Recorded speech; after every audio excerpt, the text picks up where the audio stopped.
Hi, welcome to a very brief, very small examination of an important facet of American culture, and especially the American culture in aviation.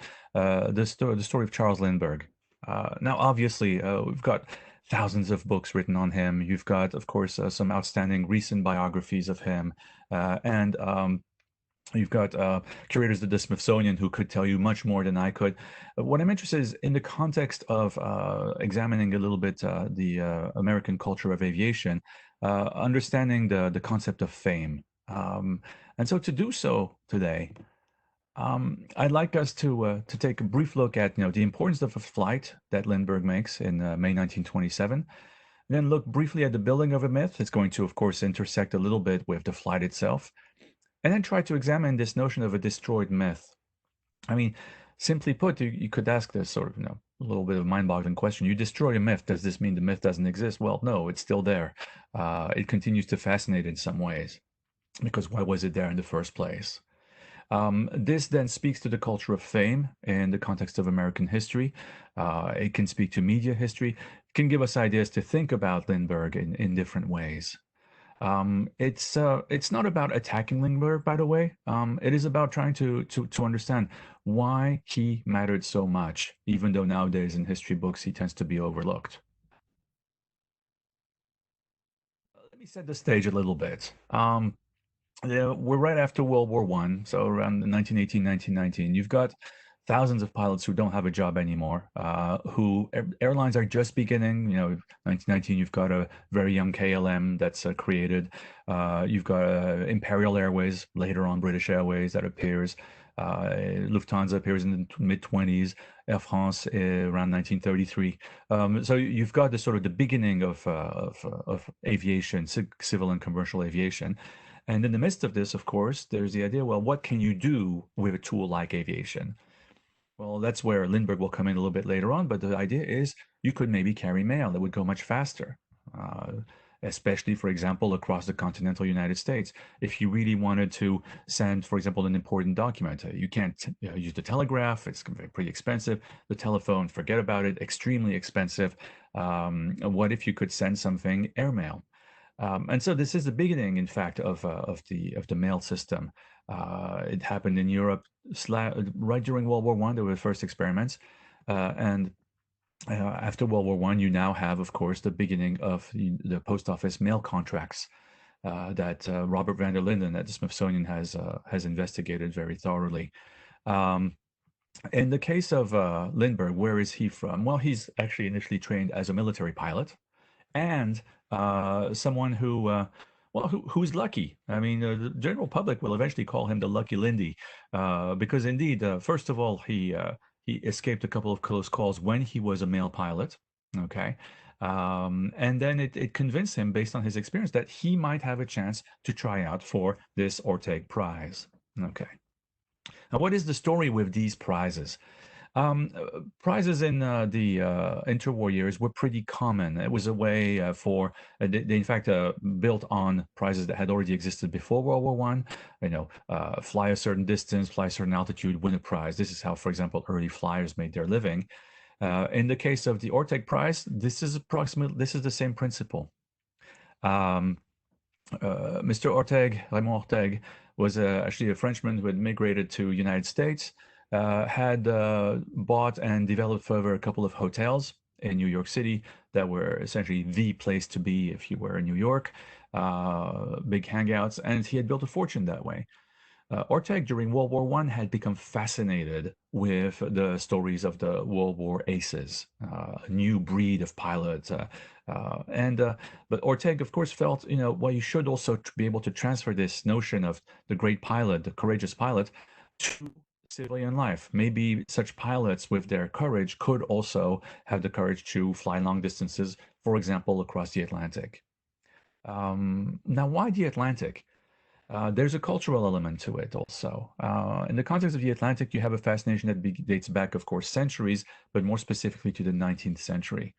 The Atlantic remained something very difficult to cross at the time, especially by boats, especially in the winter. Um, what if you could, in fact, dominate the waters basically by flying over them? The fact that you had mass migration in the mid to late 19th century to United States also accounted for this fascination between Europe and United States, as did the fact that in World War One, of course, United States enters the war and, if only financially and economically, saves the Allies. And the heavy investments that banks place in Europe in the 1920s also make this sort of, a mutual fascination between the two continents, between Europe and North America. So in that context, the Orteig Prize, the idea that you would fly from New York, the city on the East Coast, at least that's the way New Yorkers view themselves, and Paris, same deal on the other side, was absolutely something that was truly registered, especially that everybody knew where Paris was. This is where American GIs had gone in World War One before going home or on their way to the front. So there was always this fascination with the city itself. So putting up $25,000 for a Paris flight, why not? $25,000 nowadays, that would amount to somewhere between $400,000 and $450,000. So no small thing. Okay, you could definitely sort of do something with it, especially that, of course, purchasing power was even greater than just simply taking into account the inflation rate. Um, and so it's in that context that Raymond Orteig, you see him on the right, shaking hands with Lindbergh at the time that Lindbergh had won the prize. This is what Orteig had seeded, this prize money. How's Lindbergh going to do it? Well, Lindbergh, you could almost say to him, take a number. Um, Lindbergh is in fact preceded in the crossing of the Atlantic by over some 90 people, essentially. You have to count, for example, for a British airship that crossed in 1919, also the famous British flyers, Alcock and Brown, and it goes on and on. You've got the famous Navy flights in the mid 1920s. So you had people who had done it, but different types of flight, maybe from the East Coast, sorry, West Coast of Ireland to Newfoundland in Canada. These kinds of sort of, no, they are Atlantic crossings, but they are much smaller hops. Here we're talking about nonstop. Okay. Just in spring of 1927, you have 9 teams working on this. Okay. And only one will succeed, Lindbergh. In the process, several flyers will die.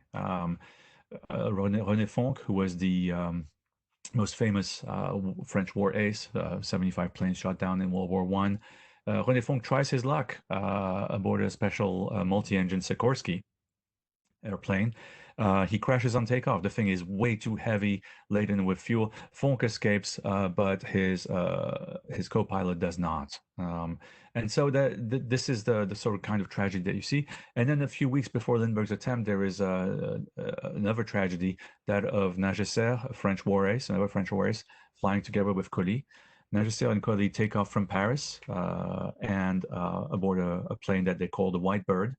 And it disappears. We don't know what happened to it to this day. Some stories say that it in fact crash landed in Canada. Others say it made it to the waters just off Newfoundland. Either way, they did not make it. So when Lindbergh tries his luck in May 1927, he's basically just joining a crowd, to be honest. Now, how is he going to do it? A lot of attention has been paid to his aircraft, and I invite you to, see the many accounts that exist about it. I'll just summarize it very briefly. Lindbergh, based on experience, says, I need an engine that can last, dozens of hours without stopping. Therefore, with single engine also means that, you save on weight and you just save it for, putting fuel. You just need a certain speed to achieve. It's not going to gain much more. He makes all kinds of very careful calculations. He tries to understand specifically the context of the weather. Lindbergh is basically, he's got a very strong sense of self-control, but also of control. He wants to control for all elements, all possibilities. How is he going to finance all this? I mean, he's a pilot. He doesn't have much of a fortune to himself. He actually succeeds in sort of would be sort of the ultimate sort of American entrepreneurial spirit. He gets together an association of businessmen who all agree to pitch in. He also gets companies to help with donations, but also with maybe some discounted items, and all that contributes to building the so-called Ryan NYP, unique aircraft, although it did have a sister ship, but it christened the Spirit of St. Louis. Why St. Louis? Because this is where the most of the business investment came from. Okay. Um, and so Lindbergh essentially sort of signs up for this Orteig Prize about 2 months, 60 days or so before his actual attempt. It's interesting. He's a late comer, if you will. Okay. The plane is ready. He feels he can do it. And so on May 20th, 1927, he is going to try his luck at crossing the Atlantic. I'm not going to get into the detail here. This is where again you can read abundantly on it. There's some very good documentaries also out there on it.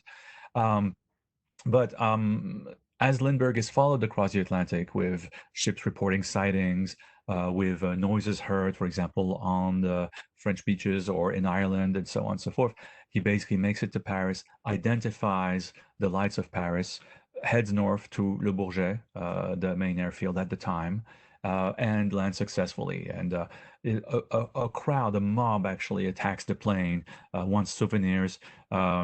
Lindbergh had only allowed himself one small bit of comfort. He had one of those little inflatable cushions, which was supposed to also serve as basically an emergency buoy if he could, if he had to ditch.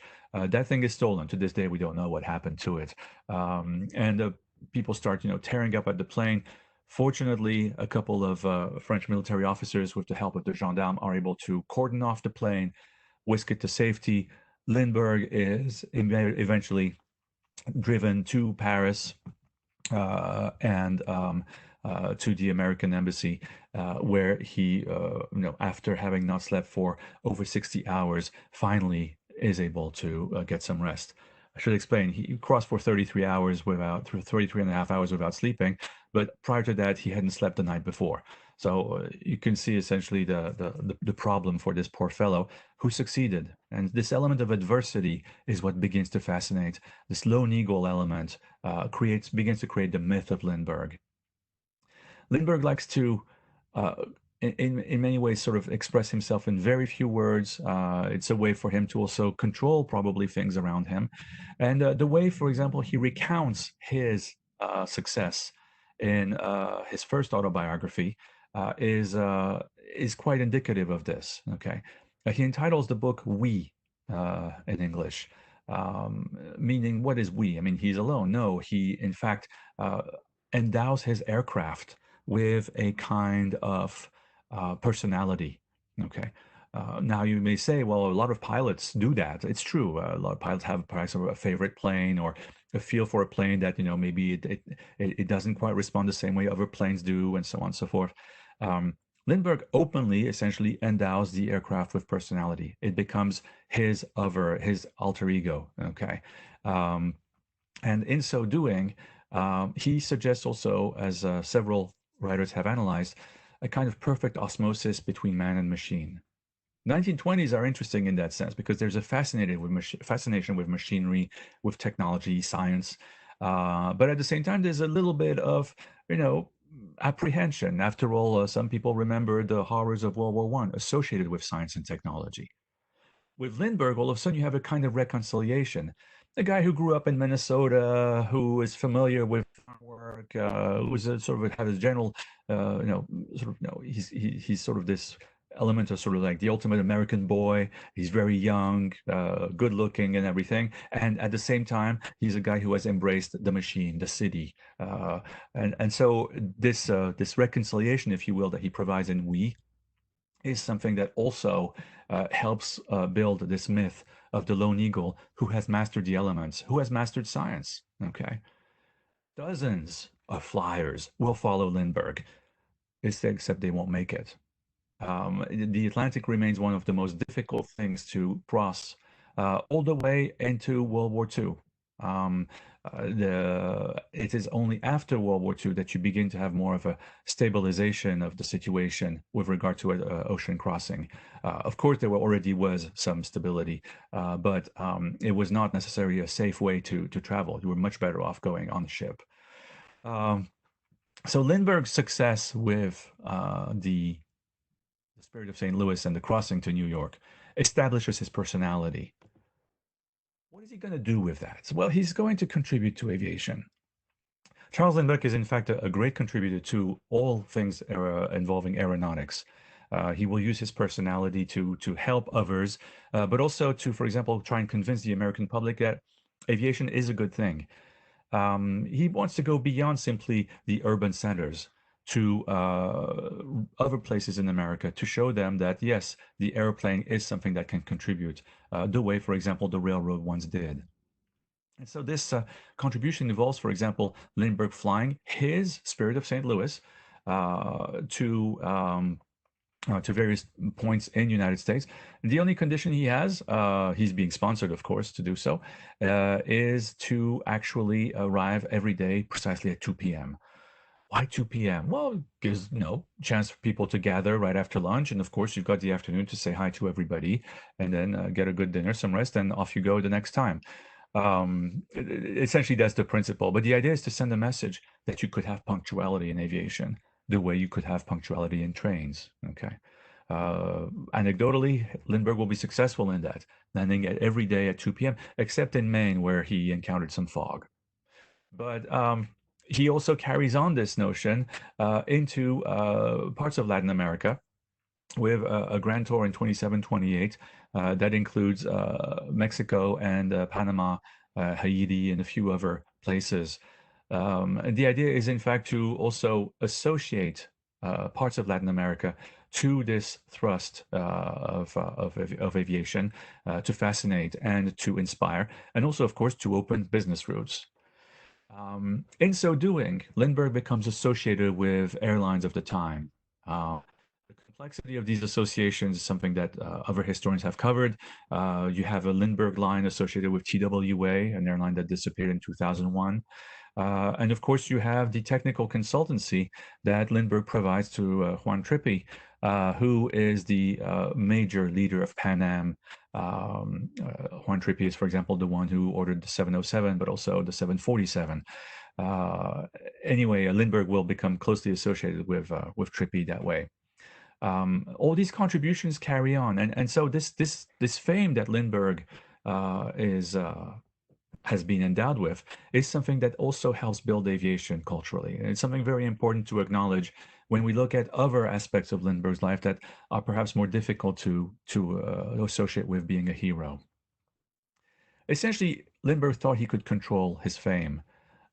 But fame comes with tragedies, especially if you look at the situation of the media fascination with a person in the 1920s and 30s, and in fact, even later. It is on the scale of what we see today, albeit without the internet. And this will, for example, lead to the tragedy of the kidnapping and murdering of Charles Lindbergh's son, his first child he had with Anne Morrow. Um, the child will be found dead. Well, the skeleton of the child will be found a little bit later. It seems that, in fact, he was suffocated or had been killed, something, shortly after being kidnapped. The kidnapper will be condemned to death and executed. But what is important to note in that context, very briefly, is that Lindbergh becomes a broken man. One didn't know this at the time because what Lindbergh always presented was this staunch image of strength, kind of a stiff British upper lip, if you will, even though he's Swedish originally, or his family is. But Lindbergh will be broken inside. In fact, he will openly blame the media, and to a degree, rightfully so, for these tragedies of fame.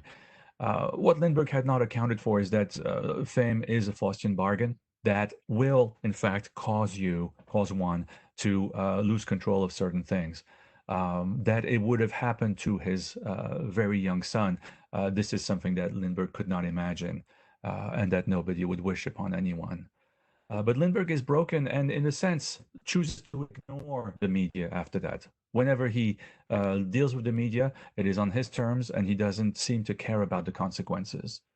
Let me explain what I mean by that. Lindbergh, in effect, in the 1930s, engages in a pact with the devil.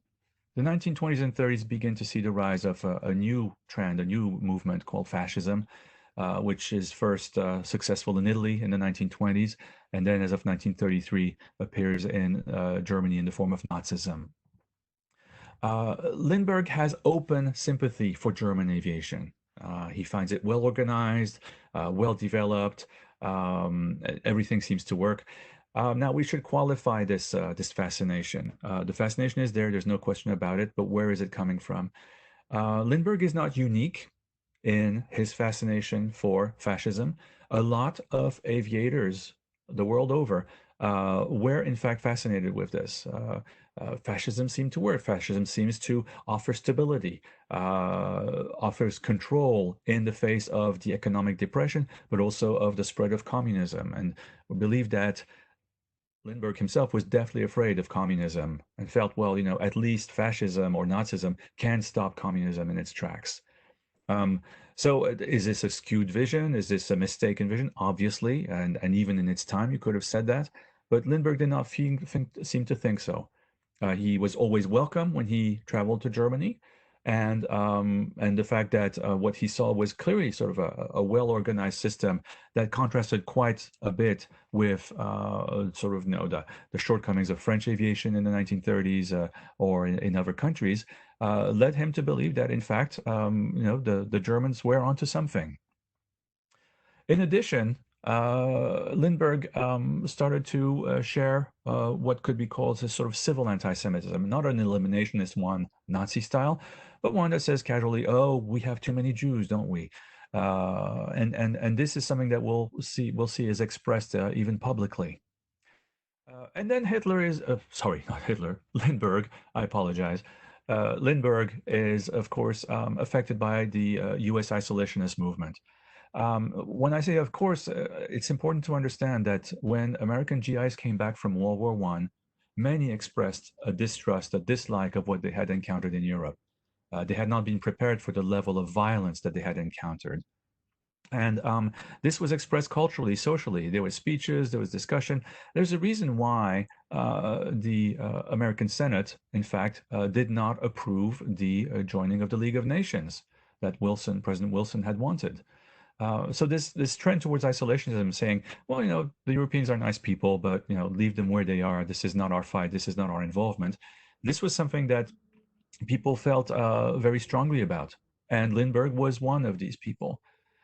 He will assume a position of leadership, and when you look at these three elements, the sympathy for Germany, he'll even get an air medal from Hermann Goering, who was Hitler's number 3 and later number 2, involved in the Holocaust. This civil anti-Semitism, this isolationism, it is difficult to say, but it is expressed in Lindbergh's leadership in America First, a movement that in the late 1930s argues against any kind of involvement abroad. And the way this is done is done in a very disturbing fashion. There's open sympathies for fascism, saying it's going to fight communism, but it's also sort of making such speeches as this one from 11 September 1941, when he's arguing that the most important groups trying to push the United States towards war are the British, the Jews, and the Roosevelt administration. In other words, the Jews themselves are supposedly sort of a specially organized entity. It's commonplace anti-Semitism. Jews as an organized group, sort of controlling things. In addition, he adds in this speech, the very same speech, he says, well, of course, we don't condone the persecution of the Jewish race in Germany. By using the term race, he's already essentially contradicted his good intention to say the Germans are doing something bad. Okay. And so, in so doing, essentially, Lindbergh damns himself. This is not private. This is a speech that he makes publicly, okay? And there are many more that he made. This is the strongest one of the strongest ones, where he expressed this anti-Semitism, this anti-isolationism, and clearly not including the Nazis as drawing the country toward war, okay? The group America First will be key in preventing, or limiting rather, the Roosevelt administration's effort at carrying out successfully the Lend-Lease, which was a transfer of used ships to the British to help them resist in 1940 and 1941. So Lindbergh has essentially sort of, chosen his side, if you will, that of being a strong-minded American, a leader in that sense, but a leader that says America has no business elsewhere. It's something that a lot of Americans dislike, but at the same time, there remains this fascination. What do you do with someone who is so deeply admired for his technical feat and for what he has done for aviation, and who is saying such things politically, which a lot of Americans do not agree with? Now, many Americans were in fact anti-Semitic, especially at the time, but in favor of Nazi Germany or claiming some kind of conspiracy that way. That was less the case. Still, uh, Lindbergh will continue to advocate this until, of course, the group America First is dissolved the day after the attack on Pearl Harbor. So, what does Lindbergh do as a result? Well, between 1941 and 1945, he actually remains involved in military life, carries out inspection tours, technical evaluations. And then between 1945 and 1957, it's sort of a much lower activity level. Um, although he still remains associated with Pan Am occasionally. And then between 1957 and 74, he carries on, but there's some very interesting things that sort of suggest that Lindbergh is also assuming his own opinion, but also going to different directions. In other words, we leave aside the fascism element. In fact, he will absolutely be horrified by what has happened in the concentration and death camps. And this is probably why he chooses to keep a low profile, having realized his errors, okay, his error of judgment. What does he do at the technological level? Well, he carries on his involvement with aviation. For example, on the left, you see him visiting the factory at Bordeaux-Mérignac, which is the Dassault main factory. And that's where they, at the time in 1964, during Lindbergh's visit, they were assembling a new type of business jet called the Mystère 20, Mystère 20. Lindbergh takes a look at it and really is fascinated. He thinks he has found the ideal small feeder aircraft for shorter links between, for example, major cities in the United States and then smaller cities, but also to train pilots to fly jets. And he lets Juan Trippi know that he's found his jet. Juan Trippi essentially trusts Lindbergh and orders 40 of those. This aircraft is much better known under its current lineage, the Falcon. The Falcon 20 becomes essentially the steer of a whole series of other aircraft. The Falcon 10, a little bit shorter, Falcon 50, very successful tri-jet, transcontinental, etc., etc. Lindbergh had a role in basically seeding this new form of business jet. In addition, of course, Lindbergh is tapped on his expertise to investigate the supersonic transport projects. Lindbergh will study carefully Concorde, probably not much the Tupolev 144 because it remained so secret to the West that it was probably difficult to understand what it could or could not do. And then, of course, the major project paid for by the US government through the FAA, the supersonic transport, eventually awarded to Boeing, the model 2707, which eventually is canceled because it's so expensive. Okay. What Lindbergh saw was not so much the cost, although he had concerns about it, but it's the environmental damage that it could do. This is the interesting thing. Lindbergh was essentially one of the first aviation environmentalists. He had understood from the early studies the FAA had put together in the early 1960s that, for example, the noise pollution alone, even if other factors were discounted, would be very difficult to negotiate over land. Studies had been done of fighter jets, breaking the sound barrier over land in the United States, and this had, in fact, been sort of a very stern warning that maybe the supersonic transport was not to be. Could you make it earn money if it was big enough? And this is why basically the SST, the US SST, was going to be so big. Yes. Of course, what environmental concerns Lindbergh and others may have had paled in comparison to the sort of technological prestige that was associated with this, which is why Pan Am will still, take an option on the Concorde and eventually on this one, the 2707. All this will vanish with the first oil shock of the 1970s, starting in late 1973. Basically, not only was the SST canceled, but Pan Am quickly denounced, basically announced rather, a cancellation of its options on Concorde. But Lindbergh had already warned that this was perhaps not the way of the future.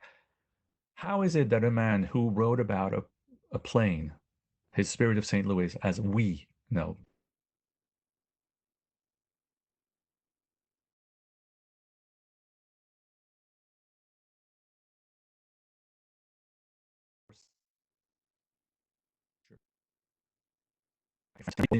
progression in the 1970s to civilian supersonic transport?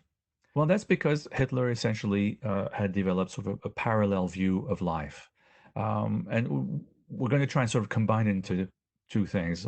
First, he raised new questions. This quote you have above from 1964 it appeared in Reader's Digest. Okay, maybe you all heard about Reader's Digest. I mean, it's no longer really sort of current with the internet and with our cell phones, our smartphones. But usually would sort of distillate a couple of chapters from a book, and then of course would ask a couple of articles from famous people.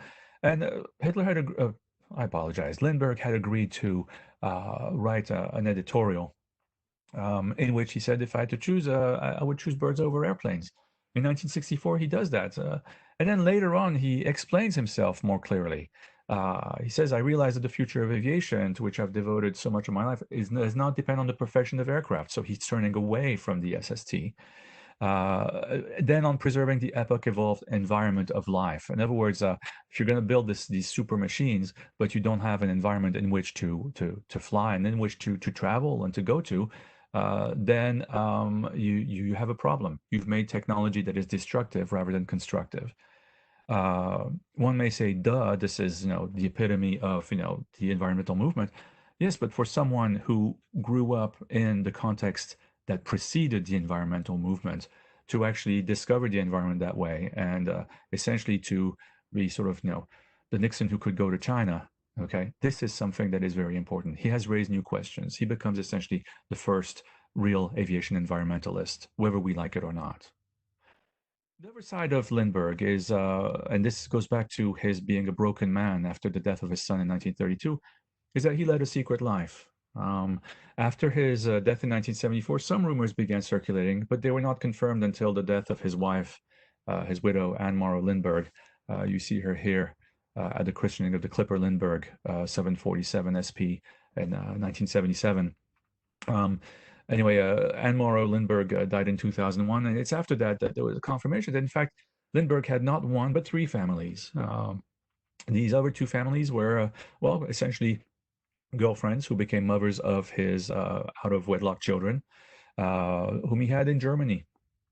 So he had a separate secret life that may involve his sort of reaction to the horror, the tragedy of losing a child. May say, wow, that's pretty expensive in terms of social cost for the sake of losing one child. One cannot place a price on sort of the reactions and what snapped in Lindbergh. This has, of course, been analyzed and speculated upon, in particular in some famous biographies. If you read French, Bernard Marx is very good, but the definitive one, at least that we can tell, is Lindbergh by Scott Berg, essentially the overall biography of the flyer. If Lindbergh was so flawed, if Lindbergh screwed up so badly with regard to Nazism, okay, and my little mispronunciation a little while ago is not completely unjustified. A lot of Americans, in fact, accused Lindbergh of being essentially a stooge of Hitler. If you all remember Dr. Seuss from your childhood, okay, Green Eggs and Ham, Dr. Seuss, as a cartoonist prior to illustrating children's books, had in fact openly attacked Lindbergh as a stooge of Hitler.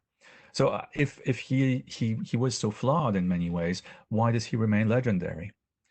Well, Lindbergh essentially stuck to his guns, right or wrong, and there is some value to that. I draw your attention to this sort of, divorcing himself from technology. He's buried on the island of Maui in Hawaii, the very simple grave. He had chosen it there. He wanted to be closer to nature. This is the furthest he could be on U.S. territory from what made him who he was and is. In other words, from being on the East Coast near his favorite airplane, in other words, the Spirit of St. Louis, now the Smithsonian. This was, by the way, an interesting story that Paul Garber, at the time one of the very first curators at the Smithsonian for aviation, had convinced the secretary of the Smithsonian, the boss, to actually send a telegram to the American embassy to the attention of Lindbergh to request that he consider donating the plane to the American people as a symbol of American achievement. And Lindbergh had agreed to that. And so to this day, you can see this absolutely magnificently preserved, well taken care of aircraft in the Hall of Fame at the National Air and Space Museum in Washington, D.C. And so you've got, again, this sort of dichotomy, this is what made Charles Lindbergh, yet he chooses to be buried as far away from it as possible. It's probably not exactly this choice that he made, but still, symbolically, geographically, it matters. Well, there's an ecological turn that Lindbergh affected. But he's also basically a dark angel, as Bernard Marc has identified him, who recognized some of his mistakes. In other words, by being sort of, single-minded, he also said, I have to stand by what I said. In other words, I have to accept the judgment of history. And so one can, in fact, not forgive Lindbergh for being blind to Nazism. That's not the point. But understand that he wishes to also be judged on all that he did. The positives, what he did for aviation, but also the negatives. I draw your attention, for example, to the publication of his war memoirs in 1970. They were not censored. In other words, they were not cleaned out. And so you see these entries that are very interesting about technology, politics, society. And then all of a sudden you see most offensive comments about Jews. Oh, a couple of Jews in the US are okay. Too many Jews. No, we can't have that. Okay. It's an entry in his wartime journals. Okay. He did not delete it. And so in that sense, it also tells us that this is a man who accepted that he had made mistakes and said, I need to be judged by that. It may sound idealistic to say so, but it is something that to consider in what makes a hero. A hero is not perfect. A hero is us who knew to rise to the occasion at a certain time. It doesn't make him or her, heroine, perfect after that. Okay, and so heroes are by nature flawed, and it is possible that Hitler, again, my mistake, Hitler's stooge, Lindbergh, chose to make that mistake, to acknowledge his mistakes. The last thing that he left us with was this choose to abandon technology or to question technology, thereby saying, no, is it always better to improve, or should we slow down? Should we examine the consequences of what we seek in terms of machinery, technology, and science? And so in that sense, what we have is a very interesting element also of American culture that reflects American history. The move towards more technology, towards machinery, a capitalist spirit, for example, gathering businessmen, but at the same time, a way of always questioning, which makes, for example, a very interesting